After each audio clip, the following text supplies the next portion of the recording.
कैसे हैं guys. Welcome back to another show. आज मैं आपको दिखाने जा रहा हूँ एक सुपर नेचुरल थ्रिलर मूवी जिसका नाम है द रूम। मैट एक गरीब आर्टिस्ट है जो कि अपनी बीवी के साथ ज़िंदगी गुजार रहा है। उसकी बीवी एक ट्रांसलेटर है और इनकम बहुत ही कम है। फिर जो पैसे उनके पास बचे होते हैं उससे वो मैरीलैंड में एक सस्ता सा घर खरीद लेते हैं ताकि वो शोर शराबे वाली शहर की ज़िंदगी से दूर रह सकें।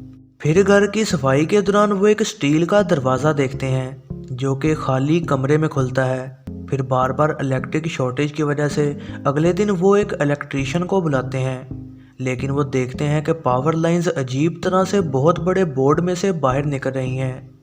इस वजह से इलेक्ट्रीशियन बिना कुछ किए ही वहाँ से चला जाता है। वो उन्हें बताता है कि ये प्रॉपर्टी सालों से सेल नहीं हो रही थी क्योंकि यहाँ पर रहने वाले लोगों का मर्डर हो गया था और अब सालों बाद उन्होंने ये खरीदी है। रात को फिर मैट इस घर की हिस्ट्री इंटरनेट पर सर्च करता है और उसे पता लगता है कि यहाँ एक कपल 40 साल पहले मारा गया था और इनको जॉन डो नाम के आदमी ने मारा था और पुलिस को इस मुलजिम के बारे में कोई इन्फॉर्मेशन नहीं मिली थी। फिर इस मुलजिम को पकड़कर लोकल मेंटल हॉस्पिटल में डाल दिया गया था क्योंकि उसे अपनी आइडेंटिटी भी याद नहीं थी। इस अजीब मर्डर केस से वो काफ़ी शॉक होता है, लेकिन उन्हें यहीं रहना होगा क्योंकि उनके पास इतने पैसे नहीं हैं कि वो कहीं और रह सकें। बाद में वो एक कमरे में जाता है और वहाँ बैठकर शराब पीता है। नशे में धुत वो वहाँ बैठा होता है और एक और शराब की बोतल की विश करता है।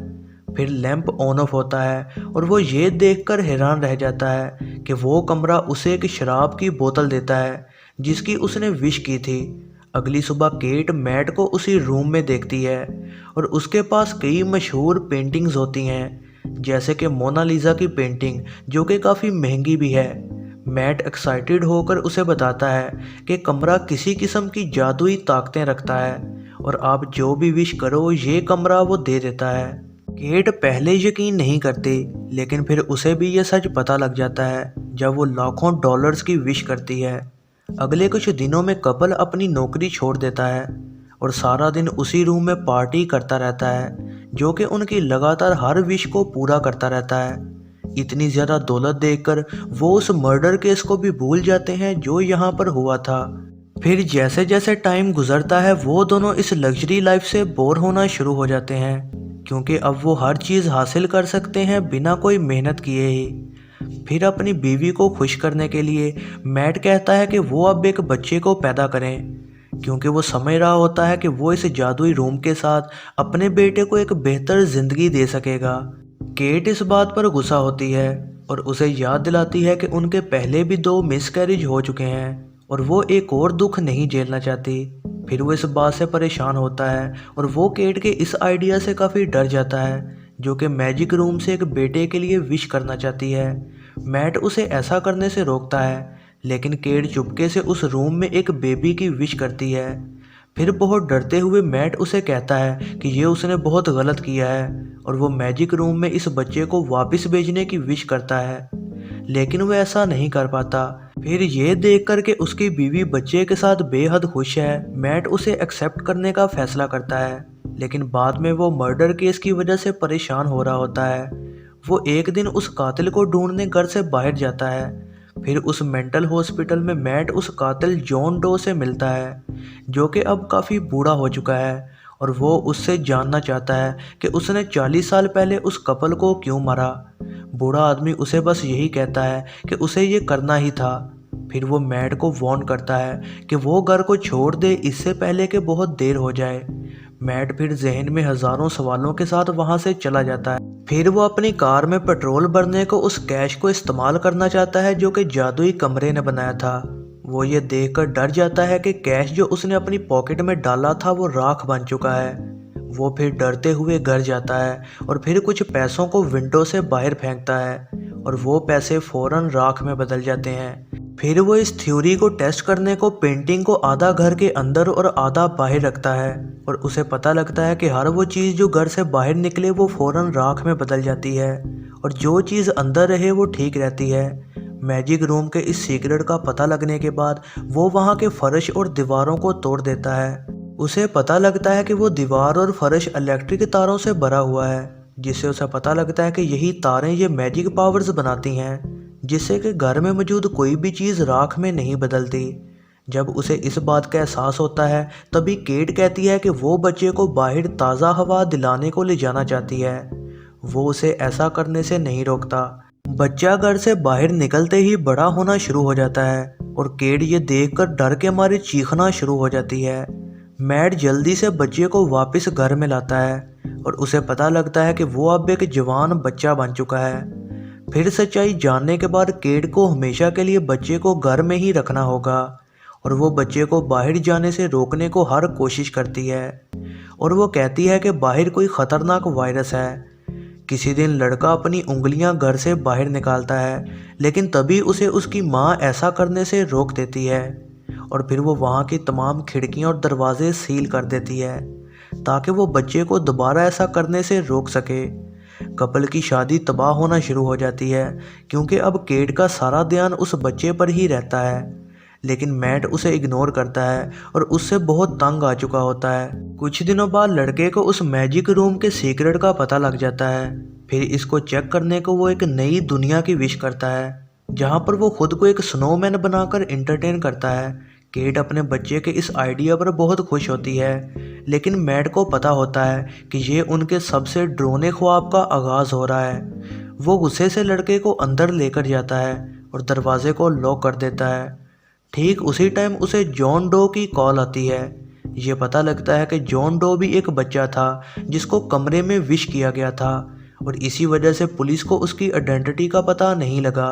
फिर इस बात से दुखी होते हुए कि बाहर जाते ही उसका बेटा बड़ा होना शुरू हो जाता है, उस बच्चे को विश करने वाले पेरेंट्स को फिर मरना पड़ा ताकि उनका बच्चा जिंदा रह सके, क्योंकि उन्होंने ही इसकी विश की थी। इसी वजह से उस कपल ने अपनी जान दे दी ताकि वो अपने प्यारे बेटे को जिंदा रख सकें। मैट और केट इस सच्चाई से बेहद शॉक हो जाते हैं। केट इस दुख में कार में बाहर कहीं को चली जाती है और वो खुद को मारना चाहती है ताकि उसका बच्चा जिंदा रह सके, लेकिन वो ऐसा नहीं कर पाती। दूसरी साइड बेटा गुस्सा हो जाता है और माँ को ढूंढने का कहता है, जिसकी वजह से मैट बहुत गुस्सा होता है। वो उसे बताता है कि केट उसकी असल माँ नहीं है। उस रात केट वापस आती है और बेहद दुखी होती है। फिर वो मैट को कहती है कि वो कुदरती तौर पर बच्चा पैदा करेंगे।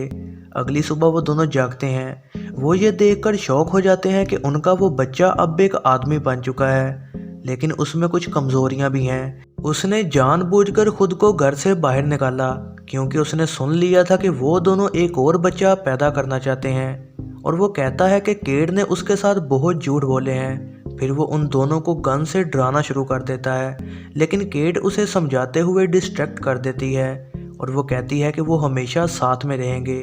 मैट फौरन उसे फर्श पर गिरा लेता है और उससे लड़ना शुरू हो जाता है। इसी दौरान केट बेहोश हो जाती है। जब वो जागती है, मैट उसे कहता है कि उसने बेटे को मार दिया जब वो लड़ रहे थे और उसकी बॉडी को बाहर फेंक दिया और वो राख बन गई। उसका दिल टूट चुका होता है, लेकिन वो इस चीज़ को एक्सेप्ट करके इस घर को हमेशा के लिए छोड़ने का फैसला करती है। लेकिन वो हैरान होती है जब मैट उसे कहता है कि वो यहीं रहे। उसकी बच्चों जैसी हरकतों और बॉडी लैंग्वेज को देखकर केट को एहसास होता है कि ये उसका शौहर नहीं बल्कि वही बेटा है जिसने खुद को उसके हस्बैंड की शक्ल में बदल लिया है। वो फिर भागने की पूरी कोशिश करती है, लेकिन वो ऐसा नहीं कर पाती। बेटा उसे कब्जे में ले लेता है और उसके साथ रेप करना शुरू कर देता है। इसी दौरान असल हस्बैंड मैट बेहोशी से जागता है। वो दीवार को तोड़कर सुराख बनाता है और फिर उस बंद कमरे से खुद को आज़ाद कर लेता है, लेकिन वो ये देखकर शॉक हो जाता है कि वो उस दुनिया में है जो कि बेटे ने बनाई थी। वो जल्दी से अपने उस घर में वापस जाता है और तब वो बेटा माँ से ज़बरदस्ती कर रहा होता है। फिर दोनों एक दूसरे के सामने आते हैं और केट कंफ्यूज होना शुरू हो जाती है, लेकिन केट को नकली मैट का पता लग जाता है और वो उसे सीढ़ियों से धक्का दे देती है। दोनों जल्दी से भागना शुरू कर देते हैं, लेकिन उन्हें एहसास होता है कि वो उसी घर की हजारों लेयर्स में फंस गए हैं जिसको उस बेटे ने बनाया है और वो बाहर नहीं निकल पा रहे। फिर इस तरह से बेटे को इतना टाइम मिल जाता है कि वो उठ के उन तक पहुंच सके। बेटा उनको घर के दरवाजे के पास रोक लेता है और वो हस्बैंड को चाकू मार के फौरन मार देता है। फिर वो केट को मनाने की कोशिश करता है, लेकिन वो एक जगह पत्थर बने खड़ी होती है और असली कपल बाहर भाग जाते हैं। उसे एहसास होता है कि जिसको उसने मारा वो नकली कपल बनाए गए थे ताकि उसे झांसा दिया जा सके। बेटा उनकी तरफ फौरन भागता है और कपल दोबारा भागकर उसी सेम दरवाजे के पास पहुंच जाते हैं। लेकिन बेटे को नहीं पता होता कि ये घर की लास्ट लेयर है।